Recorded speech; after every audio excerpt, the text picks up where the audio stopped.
उर्मिला, साड्यांचा सेल लागलाय, आपण जाऊया का? नको यार, यू नो ना आय गो टू जिम, तर मला ना जिम वेअरचेच कपडे रोज लागतात, तर जिम वेअरचा सेल असेल कुठे तर ते सांग. काय मस्त मौसम आहे नाही? थांब, मी आत्ता गरमागरम भजे बनवून आणते तुझ्यासाठी. नको यार, आय गो टू जिम ना, त्यामुळे माझी बॉडी ना असं तेलकट जंक फूड असं आत टाकायचं नाहीच म्हणते. आता माझी बॉडी फक्त प्रोटीनच मागते आता. सॉरी हा. पुढच्या वेळी जिवंत कोंबडाच खूप असते तुझ्या तोंडात. प्रोटीनच प्रोटीन. हे उर्मिला, उद्याच्या कार्यक्रमाला माझा ड्रेस घालणार का तू? Actually I go to gym ना, माझ्या बॉडीवरचं ना सगळं फॅटच मेल्ट होऊन गेलेलं आहे, त्यामुळे तुझा ड्रेस ना खूप लूज होईल मला. मग मी अल्टर करेल, मग तुला पुन्हा उचवावा लागेल, त्यापेक्षा जाऊ दे. सॉरी हा.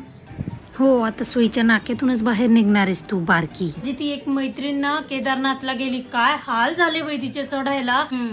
लोक जिमला जात नाही, योगा करत नाही, प्राणायाम करत नाही, मग असं होणारच आहे ना.